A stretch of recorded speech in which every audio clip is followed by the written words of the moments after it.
나를 위해 죽으셨네. 나의 주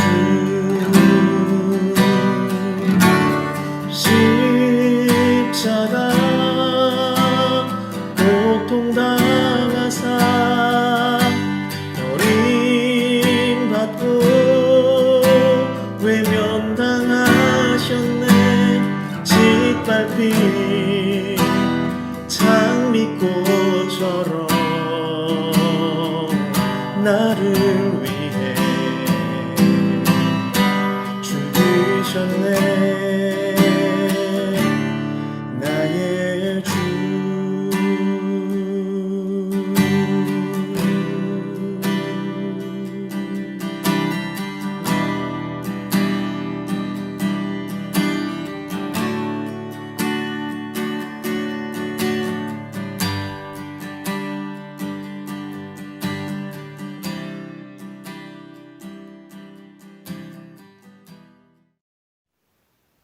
(4월 8일) 수요일 고난주간 새벽 우리에게 주시는 하나님의 말씀은 마가복음 14장 53절에서 72절까지의 말씀입니다.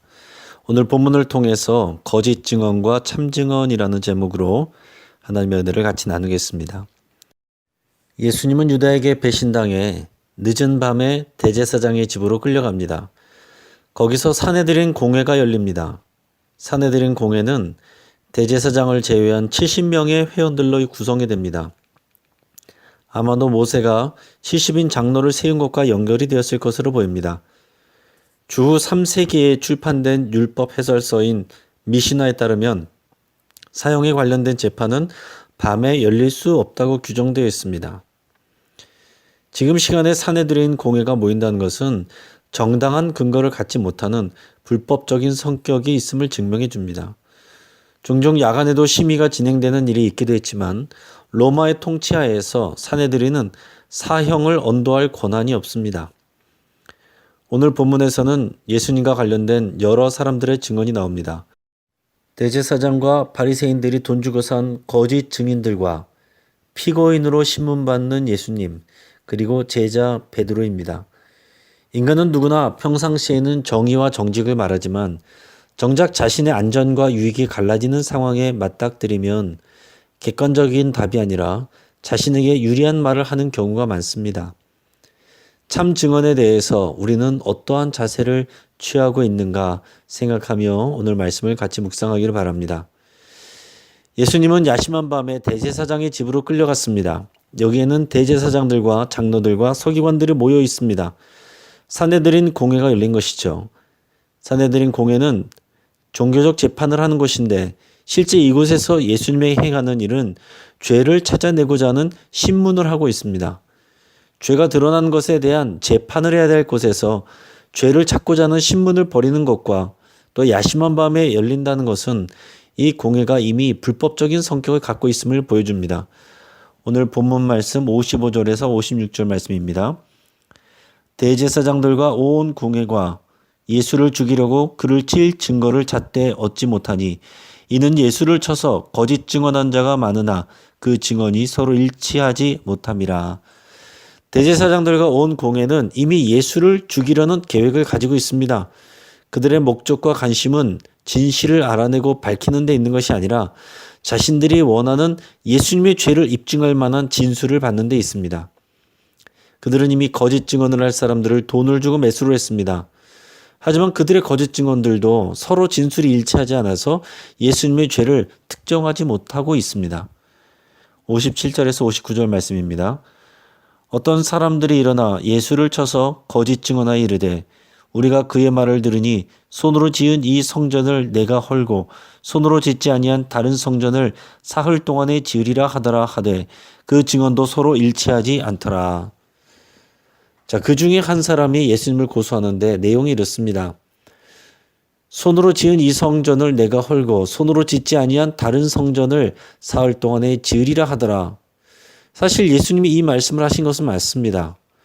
하지만 이 말을 들은 사람들의 증언이 서로 달라서 예수님을 정죄하지는 못하고 있습니다.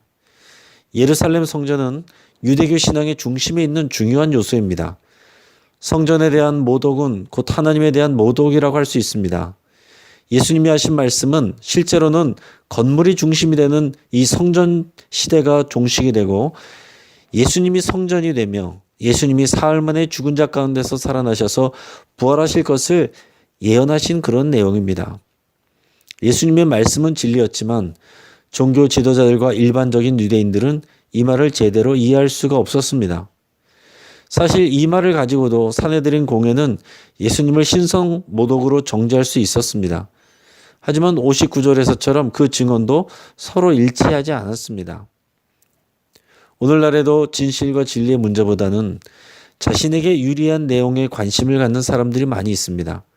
자신의 생각을 지지해주는 정보만을 계속 들으면서 자신의 생각이 강화됩니다.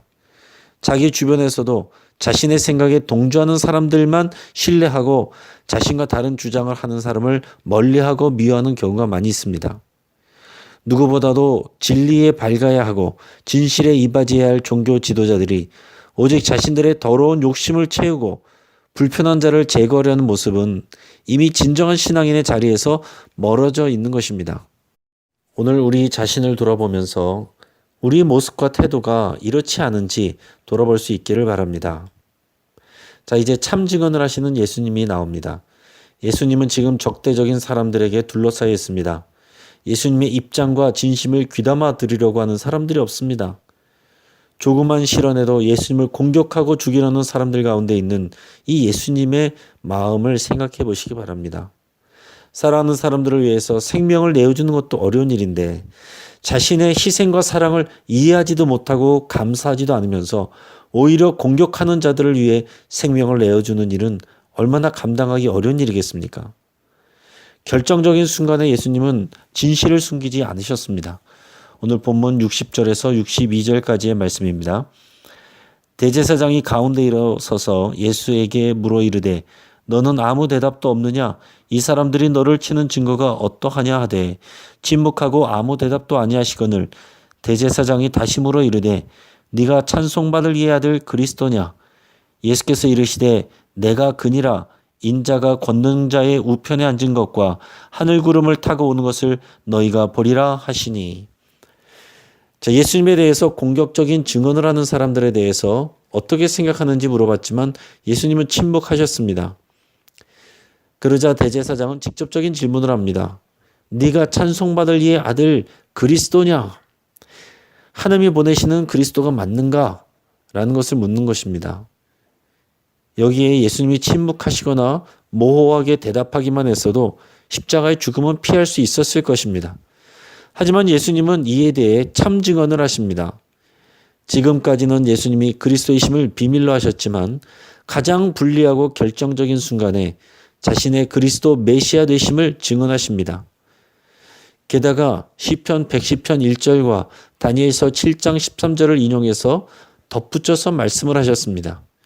인자가 권능자의 우편에 앉은 것과 하늘 구름을 타고 오는 것을 너희가 보리라. 자, 구약의 말씀들은 예수님에 대한 예언이기 때문에 예수님은 하나도 틀림없는 그런 진실을 말씀하셨습니다. 하지만 이에 대해서 대제사장은 자기 옷을 찢으며 신성모독임을 선고합니다. 옷을 찢는 행위는 참남한 심정을 표현하는 그런 행위입니다. 이에 대해 거기 모인 공의원들은 예수님이 사형에 해당한다고 소리를 모았습니다. 어떤 사람은 예수님께 침을 뱉고 어떤 이들은 예수님의 눈을 가리고 예수님을 친 후에 누가 때렸는지 선지자면 맞춰보라면서 모욕했습니다. 심지어 하인들도 손바닥으로 예수님을 때렸습니다. 우리는 기억해야 됩니다. 하나님의 아들 약속된 그리스도가 이 땅에 오셔서 참 진리를 선포하셨는데 죄인된 자들이 어떤 반응을 하는지 보시기 바랍니다. 이런 일들은 지금도 일어나고 있습니다. 하지만 예수님은 논쟁을 통해서 그들을 설득하려고 하지 않습니다.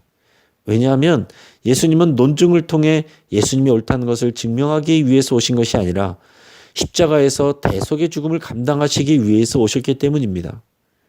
그리스도인들은 세상에서 사람들에게 지고 모욕을 당하고 죽임을 당해도 진리 편에 서야 됩니다. 자기의 자존심을 위해 말하고 행동해서는 안 됩니다. 참 진리와 생명 구원을 위한 사명을 위해서 말하고 행동할 수 있어야 되겠습니다. 마지막으로는 베드로의 모습이 나옵니다. 베드로는 예수님의 상황이 궁금해서 대제사장의 집으로 왔습니다. 안에서 예수님이 신문 받으시는 동안 베드로는 아랫뜰에서 사람들과 섞여서 불을 쬐고 있었습니다. 그런데 한 여종이 베드로를 알아보았습니다. 예수님과 함께 있는 것을 보았다는 말에 베드로는 무슨 말인지 알지 못하겠다면서 앞뜰로 자리를 피했습니다. 그런데 그 여종이 다시 와서 곁에 있는 사람들에게 이 사람은 예수님과 한패라고 말하자 베드로는 다시 부인했습니다. 자, 이번에는 베드로 곁에 있는 사람들이 또다시 너도 갈릴리 사람이니 참으로 그 도당이니라 라고 했습니다. 베드로가 사용했던 아람어를 통해서 예수님과 같은 갈릴리 출신이란 것을 증명한다라는 것입니다. 자, 그러자 베드로는 저주하며 맹세하며 예수님을 모른다고 했습니다. 그리고 그 순간 닭이 두 번째 울었고 예수님이 하셨던 말씀이 떠올라 베드로는 울었습니다. 베드로만큼 예수님과 가까이 있었던 사람이 어디 있습니까? 베드로만큼 예수님 말씀을 가까이서 많이 들은 사람이 누가 있습니까? 비록 중간에 실패했지만 예수님처럼 무리를 걷기도 하고 변화산의 영광도 보고 겟세마네 동산에서도 같이 있었던 수제자입니다. 하지만 그 모든 경력과 지식과 경험도 한순간에 무너질 수 있음을 보여줍니다. 그럼에도 불구하고 예수님이 베드로를 용서하시고 사명을 주신 것을 우리는 알고 있습니다.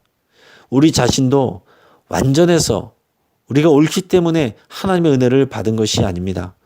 우리도 실수하지 않아서 사명을 받은 것이 아닙니다. 그것은 모두 하나님의 은혜입니다. 베드로처럼 우리도 약하고 실수할 수 있습니다. 그러므로 우리는 언제나 겸손해야 됩니다. 연약한 지체들을 함부로 판단해서는 안 됩니다. 예수님은 실패하고 넘어진 베드로를 사용하십니다.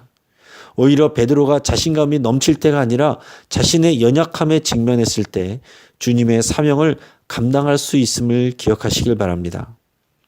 이제 말씀을 맺겠습니다. 사랑하는 여러분, 사람들은 언제나 진실과 진리보다 자신에게 유리한 것을 말하고 그러한 것을 듣기를 좋아합니다. 하지만 내가 틀릴 수 있고 내가 실수할 수 있다는 것을 늘 잊지 말아야 됩니다. 하나님의 은혜로 살아가는 삶이라는 것을 항상 기억하며 겸손함으로 주의 말씀과 약속에 붙들리는 인생이 되기를 주의 이름으로 축복합니다. 이제 말씀을 붙잡고 함께 기도하겠습니다.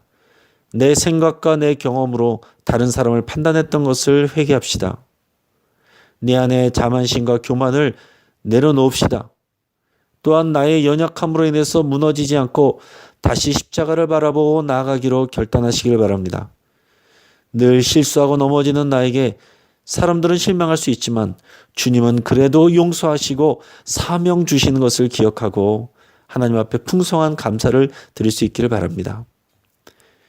형식적인 고난주간이 아니라 예수님의 마음과 진리를 더 묵상하는 고난주간이 되기를 함께 기도하겠습니다. 모리타니아 권경숙 선교사님을 위해서 함께 기도하겠습니다. 온통 모래뿐인 이슬람 국가 모리타니아에 십자가 은혜가 번져나갈 수 있도록 여러분 함께 기도해 주시기 바랍니다. 또 육체적으로 연약해진 권경숙 선교사님에게 영육간의 건강을 주시고 또 하나님이 눈동자같이 보여주시기를 위해서 함께 기도하겠습니다. 모이지 못하는 시간들이 길어지지만 새가족들, 초신자들, 다음 세대들이 믿음에서 넘어지지 않고 나태해지지 않을 수 있도록 위해서 함께 기도하겠습니다.